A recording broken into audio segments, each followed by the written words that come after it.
تو آج کے اس محفل میں ہم مختصر سی باتیں کریں گے اللہ کے محبوب کے پیارے نبی آقا و مولا احمد صلی اللہ علیہ وسلم کے پیارے صحابی ابو بکر صدیق رضی اللہ تعالیٰ عنہ کے بارے میں، جن کی قربانیاں، جن کے جذبات کسی سے چھپے ہوئے نہیں ہیں، ہر چیز اللہ تعالیٰ نے ان کی محبت، ان کے بارے میں قرآن میں کلمات کہہ دیے، اشارے دے دیے۔ محبوب سرکار کی بہت ساری احادیث موجود ہے، ہر سال آپ سنتے ہیں جب یہ پیارا مہینہ آتا ہے۔ بس چند گزارشات عرض رکھوں گا کیونکہ ٹائم مختصر ہے، اس لیے بیان کی طرف آتے ہیں۔ دوست غور سے احادیث کو اور واقعات کو سنتے جائیں تاکہ ہم ذہن نشین رکھیں اس باتوں کو کہ انہوں نے کس طرح زندگی گزاری، کس طرح ان کے ساتھ اللہ کا پیار تھا، کس طرح ان کے ساتھ رسول کا پیار تھا، کس وجہ سے وہ دین کے دائرے میں داخل ہوئے، پھر جب اللہ نے ان کو نوازا تھا دولت سے، عزت سے، تو کس طرح انہوں نے دولت کافروں کے بجائے اللہ کی راہ میں قربان کر دی، کس طرح اپنے آپ کو تبدیل کیا، کس طرح اسلام کے دائرے میں داخل ہوئے، کس طرح پھر ان کے والدین داخل ہوئے، کس طرح ان کے بچے داخل ہوئے، پھر کس طرح انہوں نے اپنی جانیں نچھاور کی۔ تو انشاءاللہ تعالی ہم اس محفل کا فائدہ اٹھائیں گے۔ بسم اللہ الرحمن الرحیم۔ حضرت ابو بکر صدیق رضی اللہ تعالیٰ عنہ کی ولادت، حضور نبی اکرم صلی اللہ علیہ وسلم کی ولادت باسعادت سے تقریباً 2 سال کے بعد مکہ شہر میں ہوئی۔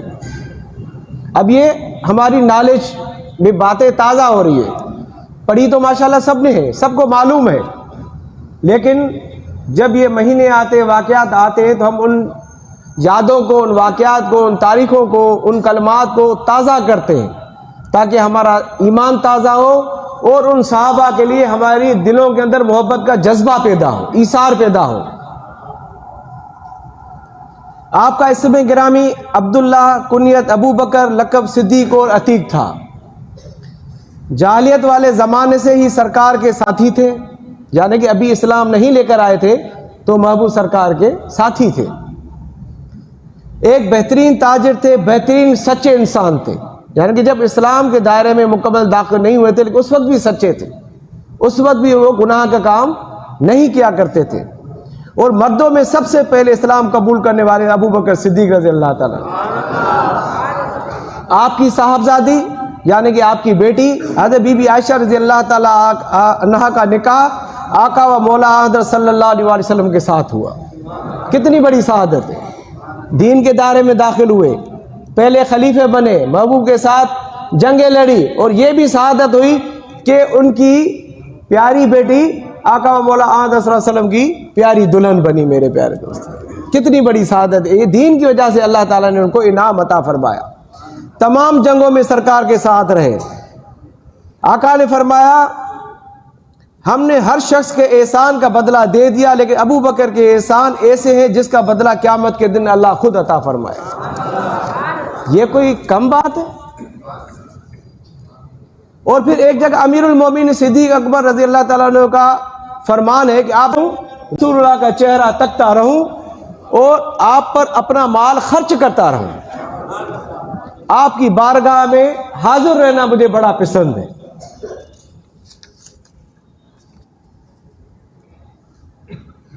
حضور صلی اللہ علیہ وسلم کے بعد صدیق رضی اللہ تعالیٰ عنہ کا درجہ سب سے بڑا ہے، سب سے بڑا درجہ آقا و مولا حضرت صلی اللہ علیہ وسلم کے بعد حضرت ابو بکر صدیق کا درجہ سب سے بڑا ہے، اور انہیں رب نے حضور کا ثانی فرمایا ہے۔ اللہ نے فرمایا، حضور نے انہیں اپنے مصلی پر امام بنایا۔ آپ 4 پشت کے صحابی ہیں، والدین بھی، خود بھی، ساری اولاد بھی، پھر اولاد کی اولاد بھی صحابی ہے، یعنی کہ انہوں نے محبوب کا دیدار کیا اور مکمل ایمان کے دائرے میں رہے، ایمان کی حالت میں رہے، تو یہ ہے صحابی۔ میرے پیارے دوست، غار میں اپنی جان کو خطرے میں ڈال کر فنا ہو گئے۔ یہ واقعات آپ کو سب کو پتا ہے کہ غار میں گئے، غار میں اپنی جان کو خطرے میں ڈال کر فنا ہو گئے، 3 دن رات ساتھ رہے تو پھر کیا ہو گئے؟ فنا فی الرسول ہو گئے. پہلے آپ کو فنا کیا، قربان کر دیا، بھلی مجھے سانپ زہر لے دے، کاٹ دے، مجھے مار دے، لیکن محبوب کو تکلیف نہیں دوں گا. اپنے آپ کو فنا کیا، قربانی کے لیے تیار رکھا. جب 3 دن مسلسل ایک دوسرے کے ساتھ رہے، دیدار کرتے رہے، تو پھر فنا فی الرسول ہو گئے میرے پیارے. اللہ والوں کا یہی تو کمال ہے. پہلے انسان جانتا نہیں اللہ والوں کو، پھر جب جان جاتے ہیں، مرید بن جاتے ہیں، پھر وہ مرشد کے محبت میں فنا فی الشیخ ہو جاتے ہیں میرے پیارے. یہ کمال ہے ایمان کا میرے پیارے دوست. اور پھر ان کے لیے جو تحفہ ملا، آخر میں سرکار کے پہلو میں ان کو مدفون کیا گیا، اور پھر حبیب کو حبیب سے ملایا گیا، عاشق کو عاشق سے ملایا گیا، معشوق کو معشوق سے ملایا گیا میرے پیارے. پھر سرکار کے جانشین بنے، خلیفہ اول رسول اللہ صلی اللہ علیہ وسلم پھر بنے، پھر خلیفہ بنے میرے پیارے دوستو. آقا و مولا صلی اللہ علیہ وسلم کے وصال کے بعد پھر وہ خلیفہ اول بنے میرے پیارے دوستو. پھر اللہ نے اپنی کتاب میں صدیق کے لقب سے آپ کو یاد کیا. حضرت صدیق نے اپنا سارا مال غزوہ تبوک کے موقع پر خیرات کر دیا. حضور صدیق کا مال اس طرح خرچ کرتے تھے جیسے باپ سعادت مند بیٹے کا مال خرچ کیا کرتے، یعنی کہ ان کو پرواہ ہی نہیں تھی، مال خرچ کیا کرتے تھے میرے پیارے دوستو. اور ایمان کے درجات میں ان کو بلندی ملتی رہتی تھی میرے پیارے. اور مسجد نبی کی زمین ابو بکر صدیق نے وقف کی تھی، جس پر آج گنبد خضرا بنا ہوا ہے. سبحان اللہ، کیا دیدار مصطفیٰ کو ہم جاتے ہیں. وہ زمین کس کی تھی؟ ابو بکر صدیق کی. جنت کی جس میں کیاری بنی ہوئی ہے، ممبر رسول جہاں واقع ہے، یہ زمین محبت رسول میں انہوں نے اللہ اس کے رسول کے حوالے کر دی تھی میرے پیارے. اب بتائیں تو صحیح ان کو کتنی نیکیاں مل رہی ہوں، کتنے درجات اللہ تعالیٰ نے ان کے بلند فرما دیے. صدقہ خیرات سے دل کی صفائی حاصل ہوتی ہے، یہ سب کو پتہ ہے. اس لیے حضرت ابو بکر صدیق رضی اللہ تعالیٰ نے سچے تھے اور سخی تھے. علامہ اقبال فرماتے پروانے کو چراغ ہے، بلبل کو پھول ہے، بس صدیق کے لیے خدا کا رسول ہے. بس اس کو کچھ نہیں چاہیے، صدیق کو کچھ نہیں چاہیے. کہتا ہے آنکھوں کے سامنے میرا رسول اللہ ہو میرے پیارے. جس طرح اللہ بھی تو اپنے محبوب سے عشق کرتا ہے نا.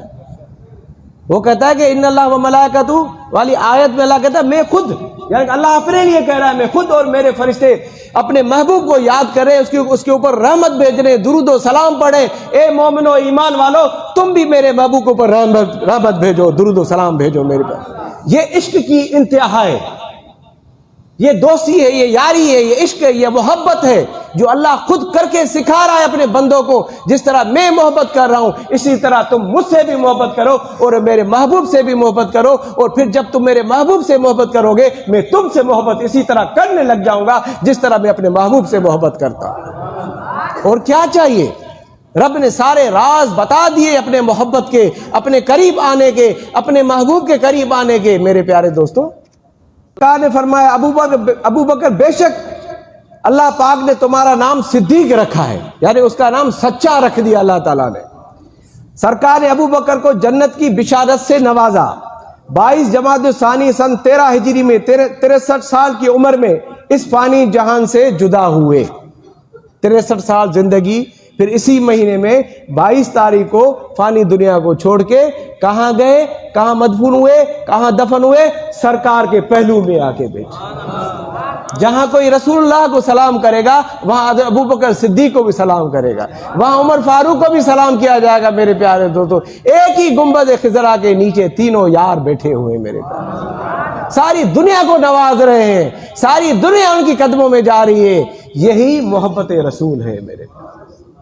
جنت میں پہلے رسول اللہ داخل ہوں گے اور امت میں سب سے پہلے ابو بکر پھر ان کے قریب داخل تھے.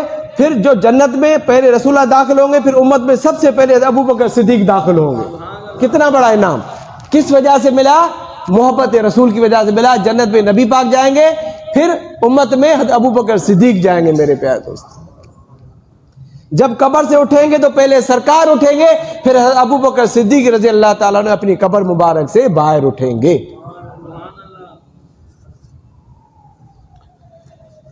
اب ایک اور بات بتاتے ہیں کہ حضرت ابو بکر صدیق رضی اللہ تعالیٰ عنہ کی دور اندیشی کیسی ہوا کرتی تھی. حضرت ابو بکر کا ایک فیصلہ سنتے ہیں.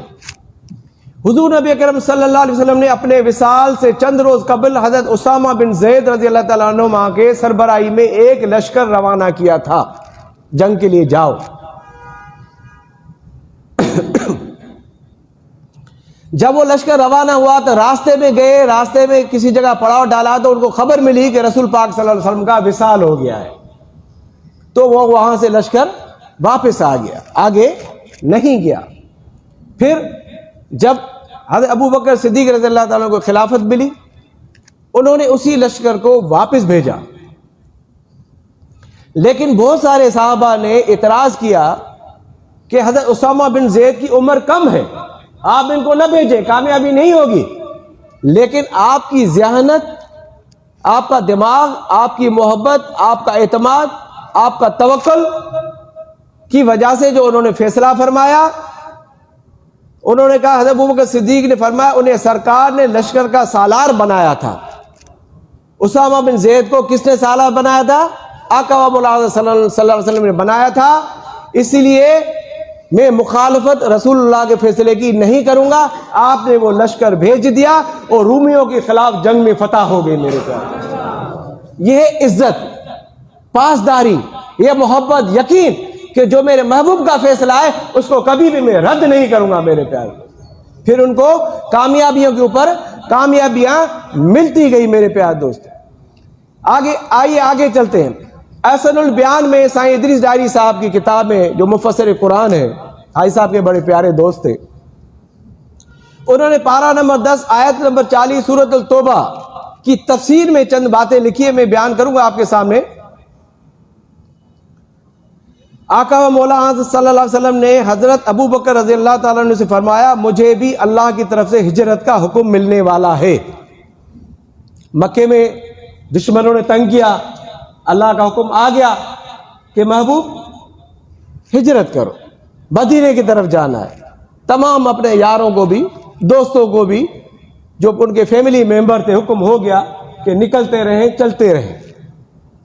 اگر نہیں آتے تو ہم مدینے کیسے جاتے؟ تو اللہ کی طرف ہجرت کا حکم ملنے والا ہے, آپ میرے ساتھ ہجرت کرنا. یہ بات سن کر ابو بکر بہت خوش ہوئے اور 800 درہم کے 2 اونٹنیاں خرید کر آئے, جن کو انہوں نے ان کی خدمت کی اور ہجرت کے لیے سوار ہوئی. جب فیصلہ ہوا پھر اس سارے ہجرت کے سفر میں 2 اونٹنیاں جو ابو بکر صدیق رضی اللہ تعالیٰ نے خریدی تھی, ان پہ ان کا سفر کافی عرصہ رہا. یہاں پہ مفسر قرآن نے لکھا ہے, جو بات بتائی ہے کہ پھر ایک اونٹنی جو تھی حضرت ابو بکر صدیق رضی اللہ تعالیٰ عنہ خلافت کے زمانے میں فوت ہو گئی, اور دوسری جو اونٹنی تھی وہ حضرت عمر فاروق رضی اللہ تعالیٰ عنہ خلافت کے زمانے میں فوت ہو گئی, جن پہ انہوں نے ہجرت کے دوران سفر کیا تھا. یہ واقعات اس میں شامل تھے کیونکہ سفر بڑا لمبا تھا. پھر ایک اور بات بھی انہوں نے لکھی, یہ دونوں اونٹنیاں قیامت کے دن واپس زندہ ہوں گی. قیامت کے دن اٹھے گی وہ اونٹنی, حضرت سیدنا فاطمہ زہرا رضی اللہ تعالیٰ عنہ اس پر سوار ہو کر محشر کے میدان میں تشریف فرما ہوگی, جس اونٹنی پہ آقا نے سفر کیا تھا. ایک اور بڑی پیاری بات کہ جبل سور کا اصل نام جو تھا جبل اتحل تھا. بولتے ہیں کہ ایک مرتبہ جبل پر سور بن منات نامی ایک شخص رات کو اس نے رہائش رکھی تھی اس جبل کے اوپر, اس لیے اس کا نام جبل سور پڑ گیا. پھر وہاں جو واقعات ہوئے, معجزے ہوئے غار کے اندر, 2 معجزے وہ بھی انہوں نے بیان کیے. ہجرت کے وقت غار میں حضرت ابو بکر صدیق کو سخت پیاس لگی. اب اس کو آپ دیکھیے گا کہ کیا کیا واقعات ہیں, اس کی گہرائی میں جائے گا. سخت پیاس لگی, سرکار نے فرمایا غار کے کونے سے, ایک روایت کے مطابق غار کے مواں کے پاس جا کے پانی پی کر آؤ. اللہ کے محبوب نے حضرت ابو بکر صدیق کو کہا کہ غار کے ایک کونے میں جا کر پانی پی کر آؤ. جب گئے تو دیکھا پانی کا ایک چشمہ ہے, دودھ سے زیادہ سفید ہے, شہد سے زیادہ میٹھا ہے, برف کی طرح ٹھنڈا ہے, اور مشک سے زیادہ خوشبودار ہے. واپس آئے تو سرکار نے کہا یہ حوض کوثر کا پانی تھا جو اللہ نے تیرے لیے یہاں پر بھیجا تھا۔ اب وہ حوض کوثر یہاں پہنچ گیا۔ فرمایا کہ آقا نے غار کے اندر ہے، چھوٹی سی غار ہے، بولا اس کونے میں جا کر پانی پی کر آؤ۔ اللہ کا محبوب ارشاد کر دے تو حوض کوثر وہاں پہنچ جائے تو کون سی بڑی بات ہے میرے پاس۔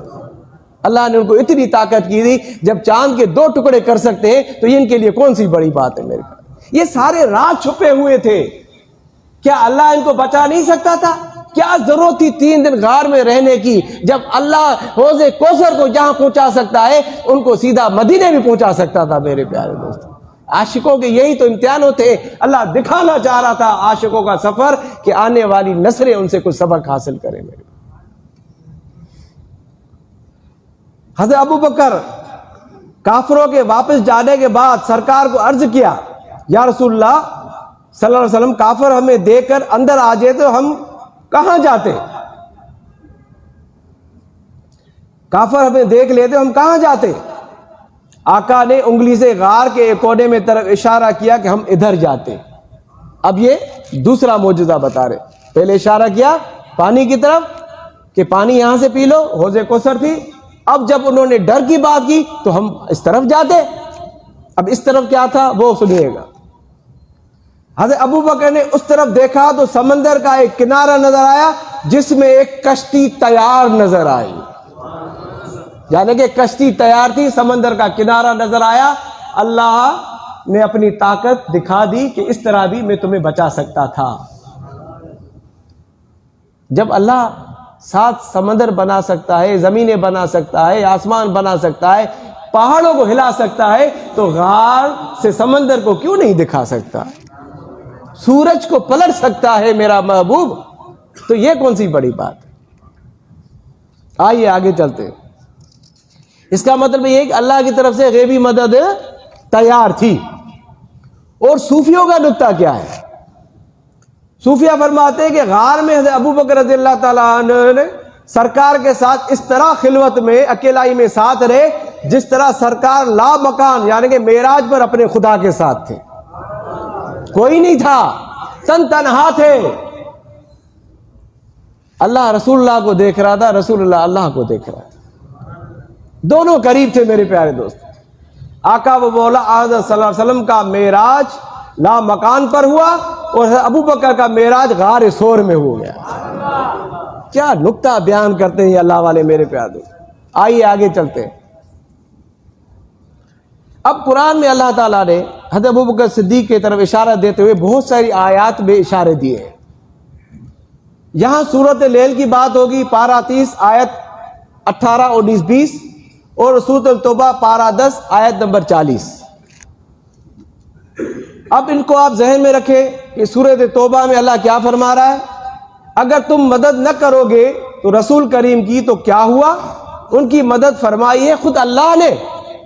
جب نکالا تھا ان کو کفار نے، آپ دوسرے تھے یعنی کہ 2 جنے تھے اندر، جب وہ دونوں غار ثور میں تھے، جب وہ فرما رہے تھے اپنے رفیقوں کے مت غمگین ہو، یعنی کہ آقا فرما رہے تھے صدیق کو غمگین مت ہونا، یقیناً اللہ ہمارے ساتھ ہے۔ پھر نازل کی اللہ نے اپنی تسکین ان پر اور غیبی مدد فرما دی۔ یہ آیت کا ترجمہ ہے۔ اب آتے ہیں سورۃ اللیل والی آیت کا ترجمہ پڑھ سمجھتے ہوئے کہ جو سب سے بڑا پرہیزگار ہے وہ اپنا مال دیتا ہے کہ ستھرا ہو جائے، اور کسی کا مال اس پر کچھ احسان نہیں جس کا بدلہ دیا جائے، صرف اپنے رب کی رضا چاہتا ہے، بے شک قریب ہے کہ وہ راضی ہوگا۔ یہ ترجمہ آیت کا میں نے آپ کے لیے بتایا۔ اب جو آیت میں نے بیان کی اس کا شان نزول کیا ہے؟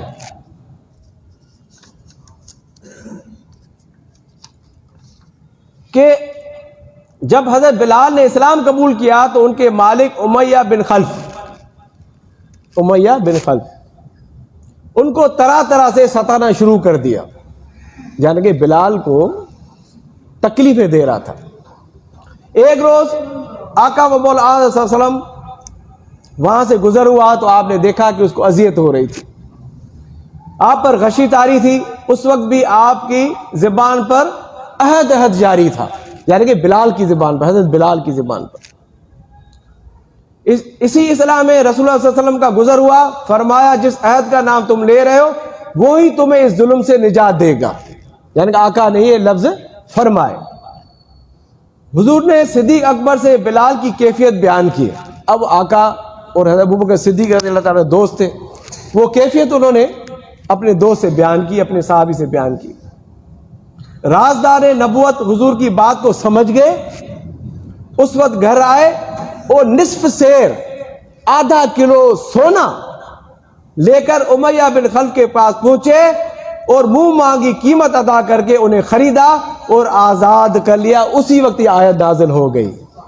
سبحان اللہ، قربان جاؤ۔ ادھر قربانی دے رہا ہے، اپنی دولت کا استعمال کر رہا ہے، غلام کو آزاد کروا لیا، عاشق رسول کو ظالم کے کافر کے ہاتھوں سے آزاد کر لیا۔ آیا اللہ تعالیٰ نے آیات کا نزول فرما دیا میرے پیارے۔ یہ ہوتا ہے عشق، یہ ہوتی ہے محبت کہ خدا اسی وقت فیصلہ فرما دے، زمین پر بھیج دے کہ یہ ہی میرے پسندیدہ بندے ہیں میرے پیارے۔ آپ کے والد جو ابو بکر صدیق رضی اللہ عنہ کے والد تھے، آپ کے والد ابو قحافہ کو علم ہوا کہ ان کا بیٹا کمزور غلاموں اور باندیوں کو خرید کر آزاد کر رہا ہے، تو انہوں نے ان کو کہا کہ اگر تم طاقتور بہادر غلاموں کو خرید کر آزاد کر دو تو تمہارے کام آتے رہیں گے۔ تو فرمایا بابا جان میرا اس سے مقصد صرف اللہ تعالیٰ کی رضا ہے کہ اللہ مجھ سے راضی ہو جائے۔ اللہ نے آیات نازل کر دی تو اور کیا چاہیے؟ اس نے بابا کو سمجھایا کہ میں اس لیے آزاد کر رہا ہوں کمزور لوگوں کو تاکہ اللہ مجھ سے راضی ہو جائے، یہ لوگ مکمل آزاد ہو جائیں، ایمان کے دائرے میں داخل ہو جائیں، کیونکہ یہ عاشق رسول ہے میرے پیارے دوست۔ پھر ایک اور تفسیر میں، تفسیر نور العرفان میں یہ اشارہ ہوتا ہے کہ بعض کفار مکہ نے شاید حضرت بلال یا امیہ بن خلف کا ابو بکر صدیق پر کوئی احسان ہوگا جس کے بدلے میں انہوں نے اتنی بڑی قیمت ادا کر کے بلال کو آزاد کروا لیا۔ اسی وجہ سے ان کی تردید میں یہ آیت کریمہ نازل ہوئی، یعنی ایک شان نزول آیت کا یہ بھی ہے۔ اب بڑی پیاری بات، حضرت صدیق نے بلال کو صرف رضا الہی کی تلاش میں آزاد کیا، رضا الہی کی تلاش میں، لفظ سنیے گا، تلاش میں، رضا الہی، ایک اللہ راضی ہو جائے اس تلاش میں وہ قربانی دے رہا ہے۔ اس سے یہ معلوم ہوا کہ ابو بکر صدیق کی وہ شان ہے کہ اس کے اخلاص و حسن نیت کا رب تعالیٰ بھی گواہ بن گیا ہے، اللہ تعالیٰ بھی گواہ بن گیا، قرآن پاک میں مہر لگا دی اس کی نیت کی، حسن کی، سخاوت کی۔ آئیے آگے چلتے ہیں۔ جس طرح مثال دی ہے بڑی پیاری تفسیر میں کہ روزی کے تلاش میں روزی کے دروازے مختلف ہوتے ہیں، ہم کاروبار کرتے ہیں، روزی کماتے ہیں، اس کے انداز مختلف ہوتے ہیں، طریقے بہت ہوتے ہیں، روزی کی تلاش میں روزی کے دروازے مختلف ہوئے، ایسے ہی رب کی تلاش میں رضا الہی کے دروازے بھی مختلف ہوتے ہیں۔ آپ اس بات کو غور کیجئے گا، اسی طرح رب کی تلاش میں رضا الہی کے دروازے مختلف ہوتے ہیں۔ اس جگہ پر صدیق نے بلال کے ذریعے سے رب کی رضا پائی تھی۔ اب نماز بھی رب کی طرف رضا الہی ہے، روزہ بھی رب الہی کی طرف رضا الہی ہے، قرآن بھی، تلاوت بھی، ماں باپ کا ادب بھی، صبر، شکر، استقامت، خیر خیرات، مدد کرنا، معاف کرنا، شکر کرنا، صبر کرنا، یہ سارے راستے رضا الہی کی طرف جاتے ہیں۔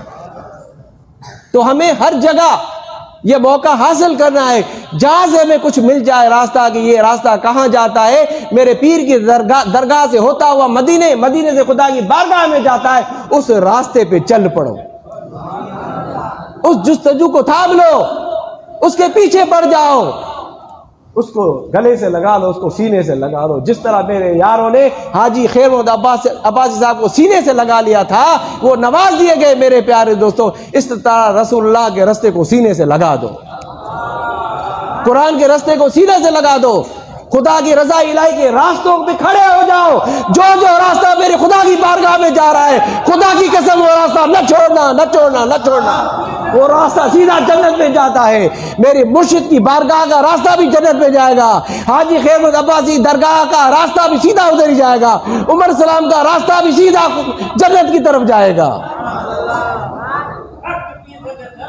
جہاں ہم اپنی تربیت نہیں کر رہے ہیں، اپنی دلوں کی تربیت کر رہے ہیں، اپنے سینوں کی تربیت کر رہے ہیں۔ جہاں اللہ کا ذکر ہے، جہاں اللہ کا ذکر ہے کہ رہنے کی جگہ ہے، جہاں دل میں اللہ کی رہنے کی جگہ ہے، ہم اس سینے کو کشادہ کر رہے ہیں۔ وہ فیض، وہ سکون ہم اپنی دلوں میں اتار رہے ہیں یہ باتیں سن کر، تاکہ ہم قیامت کے دن قلب سلیم اپنے ساتھ لے جائیں۔ میرے پاس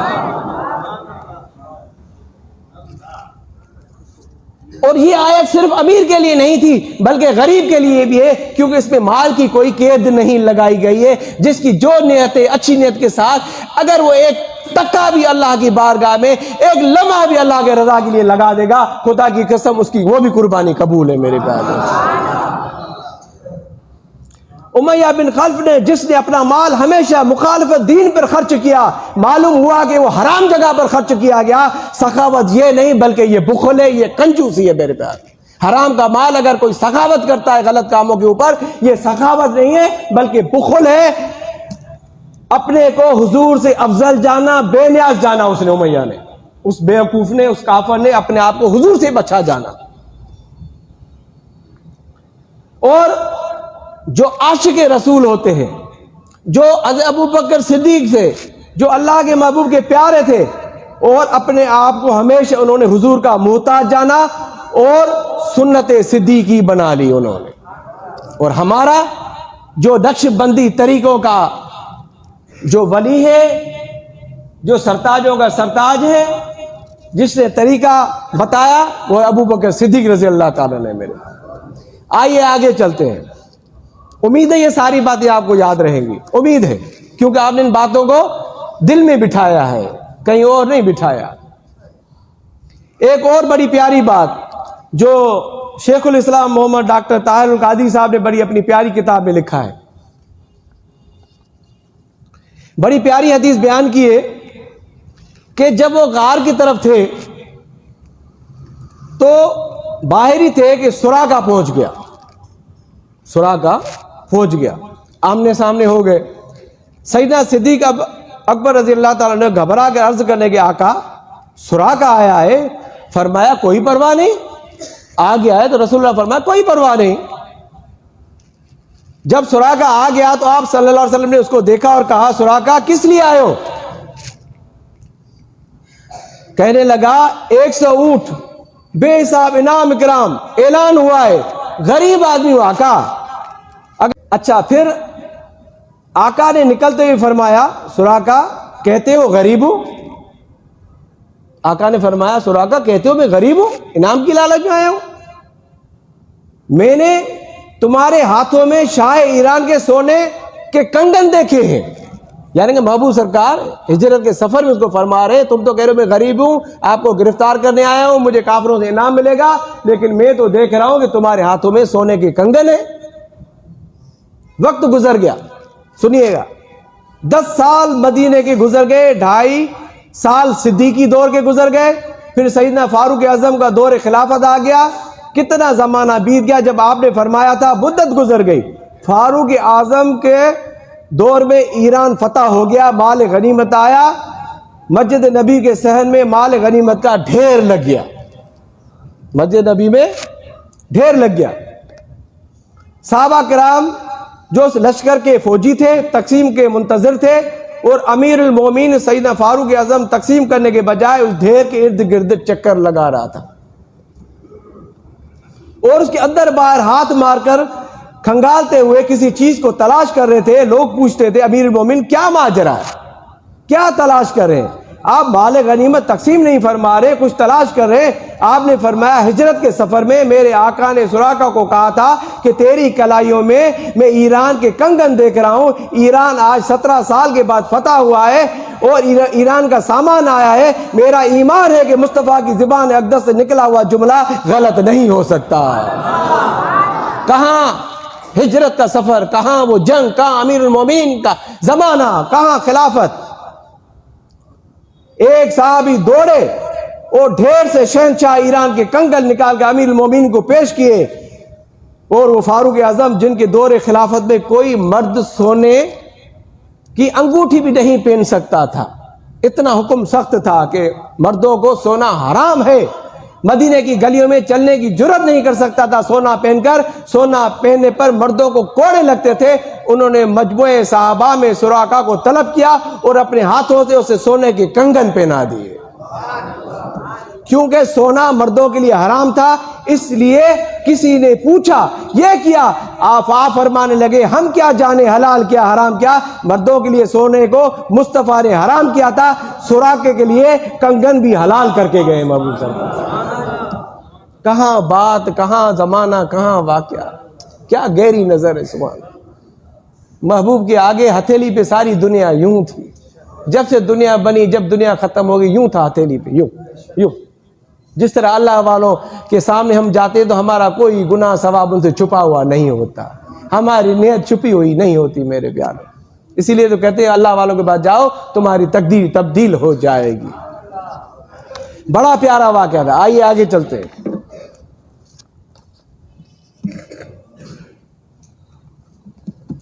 بس انشاءاللہ تعالیٰ ابھی 5-10 منٹ میں سورۃ توبہ کی جو میں نے آیت بیان کی تھی اسی میں بس آگے ایک حدیث بیان کر رہا ہوں کہ حضرت علی بن ابی طالب رضی اللہ تعالیٰ عنہ, حضرت ابو بکر رضی اللہ تعالیٰ عنہ اور آل ابو بکر کے حضرت علی رضی اللہ تعالیٰ عنہ کو رسول اللہ صلی اللہ علیہ وسلم نے مکے میں چھوڑ دیا تھا. یعنی حضرت علی رضی اللہ تعالیٰ عنہ کو مکے میں آپ صلی اللہ علیہ وسلم چھوڑ دیے گئے. ان کو یہ حکم دیا تھا کہ لوگوں کی جو امانتیں آپ کے پاس ہے وہ ان کو ادا کر کے دے اور اس کے بعد مدینہ آ جائیں, اور مکہ میں جس کا شخص کے پاس کوئی بھی اہم چیز ہوتی تھی وہ آپ صلی اللہ علیہ وسلم کے پاس امانت رکھوایا کرتا تھا, چاہے وہ کافر ہی کیوں نہ ہو. ان سب کو اعتبار ہوتا تھا کہ محبوب کے پاس امانت رکھی جائے گی وہ ہمیں ضرور ملے گی, اور کوئی سب کھا جائیں گے لیکن آقا کھائیں گے نہیں. اس حالت میں بھی حضرت علی رضی اللہ تعالیٰ کو محبوب سرکار اکیلے چھوڑ کر جاتے, اپنی چادر دے جاتے, جب صبح ہو تو یہ امانتیں دے کر تم بھی ہجرت کر کے مدینے کی طرف آ جانا. جب رسول اللہ صلی اللہ علیہ وسلم نے مکے سے نکلنے کا ارادہ کیا تو آپ حضرت ابو بکر کے پاس گئے اور ان کے مکان کے پیچھے سے غار ثور کی طرف نکلے جو مکے کی نشیب میں ایک پہاڑ ہے. وہ دونوں اس پہاڑ میں داخل ہو گئے. حضرت ابو بکر نے اپنے بیٹے سے کہا تھا کہ بغور باتیں سننا اور ان کے متعلق باتیں مجھے آ کر بتانا, پھر شام کو آ کر ہمیں خبریں دینا. اور اپنے غلام آپ عامر بن فہیرہ کو یہ حکم دیا کہ وہ دن میں بکریاں چرائیں اور شام کو ان کے پاس آ جائیں. اور حضرت اسماء بنت ابی بکر رضی اللہ تعالی عنہما شام کو ان کے پاس کھانا لے کر آتی تھی, یعنی کہ ان کی ڈیوٹی لگا دی تھی. یہ جو غلام ہے عامر بن فہیرہ, اس نے بڑی قربانی دی. آج میں اس کی تاریخ بھی پڑھ رہا تھا لیکن وقت اجازت نہیں دے رہا. حبشی غلام تھے, انہوں نے بہت بڑی قربانی دین اسلام کے لیے. یہ انہوں نے اللہ تعالیٰ کی طرف سے ان سب کو جو ہے آقا و مولا صلی اللہ علیہ وسلم کی خدمت پیش ہونا تھا غار کے رہنے کے دوران. پھر حضرت عمر بن خطاب رضی اللہ تعالیٰ نے ابو بکر رضی اللہ تعالیٰ نے کی ایک رات کی عظمت اور خصوصیت بیان کرتے ہوئے فرمایا, جب حضرت ابو بکر رضی اللہ تعالیٰ نے رسول اللہ صلی اللہ علیہ وسلم کے ساتھ غار ثور میں پہنچے تو انہوں نے عرض کیا, یا رسول اللہ آپ پہلے غار میں داخل نہ ہوں تاکہ میں اس میں کوئی مضر چیز ہو تو میں دیکھوں اور اس کے لیے اس کا کوئی حل نکالوں.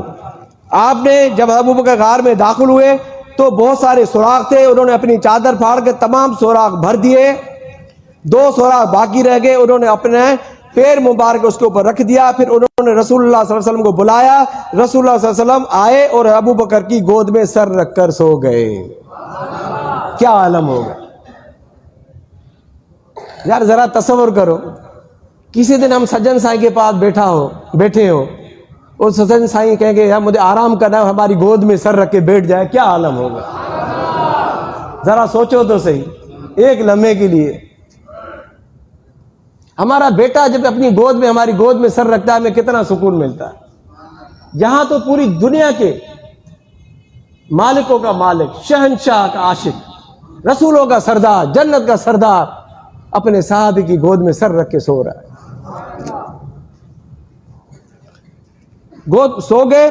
سانپ نے حضرت ابو بکر کے پیر میں ڈنگ مارنے شروع کر دیے اور ابو بکر نے اپنی جگہ سے جنبش بھی نہیں کی کہ رسول اللہ صلی اللہ علیہ وسلم کی کہیں بیدار نہ ہو جائے, نیند خراب نہ ہو جائے, آرام خراب نہ ہو جائے. ان کے آنسو رسول اللہ صلی اللہ علیہ وسلم کے چہرے پر گرے تو رسول اللہ صلی اللہ علیہ وسلم بیدار ہو گئے. آپ نے پوچھا اے ابو بکر کیا ہوا؟ انہوں نے کہا آپ پر میرے ماں باپ فدا ہو, مجھے سانپ نے ڈس لیا ہے. رسول اللہ صلی اللہ علیہ وسلم نے ان کے پیر لعاب دہن لگایا, پیر کو لعاب دہن لگایا, اپنی تھوک مبارک ان کے پیر پر لگائی, زہر کی اثر ختم ہو گیا, تکلیف ختم ہو گئی. اب یہ ہے محبت کا سفر میرے پیارے دوستو. قریش جب رسول اللہ صلی اللہ علیہ وسلم کو ڈھونڈنے میں ناکام ہو گئے تو وہ کھوجی کو لائے جو قدموں کے نشان سے اپنے ہدف تک پہنچاتا تھا, حتیٰ کہ وہ شخص غار پر جا کر ٹھہر گیا. اس نے کہا یہاں آ کر نشانات ختم ہو گئے. مکڑی نے اسی وقت غار کے منہ پر جالا تن دیا, اس لیے نبی اکرم صلی اللہ علیہ وسلم نے مکڑی کو مارنے سے منع فرمایا. جب انہوں نے مکڑی کی جالے کو دیکھا تو ان کو یقین ہو گیا کہ اس غار میں کوئی نہیں گیا, واپس چلے گئے. اب دیکھو کہ یہ اللہ تعالیٰ کے انعامات اکرامات تھے کہ غار اسی میں گئے, لیکن باہر سے اتنا پرانا جالا لگ گیا کہ یہ تو بھائی بہت کئی سال پہلے کا ہے, ابھی جالا لگ ہی نہیں سکتا. تو اس غار میں اگر کوئی جاتا تو جالا ٹوٹ جاتا. یہ اللہ کی طرف سے غیبی مدد تھی.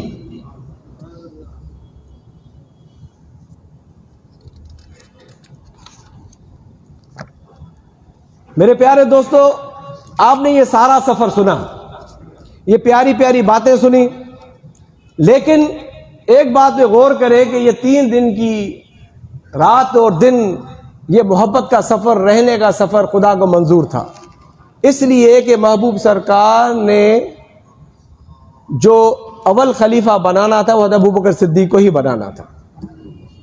ان کے اندر وہ توجہات, ان کے اندر وہ فیوزات, اللہ کی مہربانیاں, اپنا ظاہری باطن علم جو ان کو حصہ دینا تھا اسی غار کے اندر دیا گیا. میرے پیارے اس قابل بنایا گیا کہ اللہ کے محبوب ظاہری مثال کے بعد حضرت ابو بکر صدیق رضی اللہ تعالیٰ عنہ اس دین اسلام کے جھنڈے کو بلند فرمائیں گے اور دین کے سفر میں ان کو کامیابی ملے گی, اور وہ اس محمدی کشتی میں سوار ہو کر ان کو اس سواری کا اس کشتی کا امام بنایا گیا, تاکہ آنے والی نسلوں کے لیے یہ سلسلہ دین اسلام کا قیامت تک چلتا رہے. میرے پیارے دوستو, تو اللہ تعالیٰ کا احسان ہے, ہم نے اللہ کے محبوب کو یاد کیا, اللہ کے محبوب کے پیارے صحابی حضرت ابو بکر صدیق رضی اللہ تعالیٰ عنہ کو یاد کیا. ان کی جو قربانیاں تھیں, ان کی جو اللہ رسول کے ساتھ محبتیں تھیں, انہوں نے کس طرح دین اسلام میں وہ داخل ہوئے, کس طرح انہوں نے محنت کی, کس طرح اور ان کے دوست یار صحابی رسول بنے. میرے پیارے دوستو, کس طرح ان کو پھر انعام ملا, اکرام ملا کہ وہ قبر میں بھی محبوب کے ساتھ ہیں. وہاں بھی 2 تھے, وہاں بھی 2 جنے تھے, پھر قبر کے اندر بھی دوسرا ساتھ ہوا, پھر عمر فاروق آیا. میرے پیار, قیامت کے دن بھی پہلے وہ اٹھیں گے, پھر وہ اٹھیں گے, جنت میں بھی پہلے وہ جائیں گے, پھر وہ جائیں گے. میرے پیارے دوستو, یہ انعامات اکرامات اسی لیے ہے کہ انہوں نے اللہ کے رسول کا دامن تھام لیا تھا, ہاتھ میں ہاتھ دے دیا تھا, بیعت پکی کر لی تھی. میرے پیارے دوستو, ہمیں بھی چاہیے ہم اپنے اللہ والوں سے بیعت اچھی رکھیں.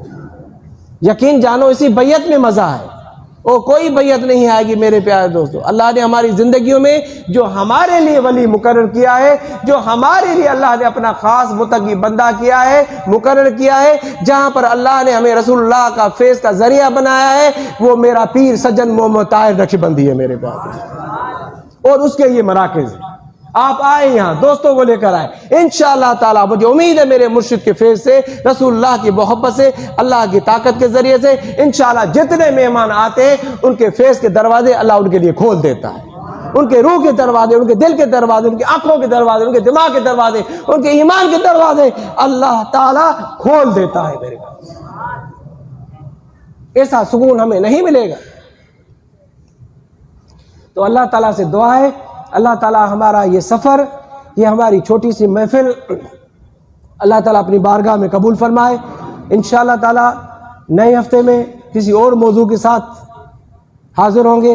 اگر زندگی رہی تو غلطی کوتاہی میں اللہ سے معافی مانگ رہا ہوں, آپ سے معافی مانگ رہا ہوں.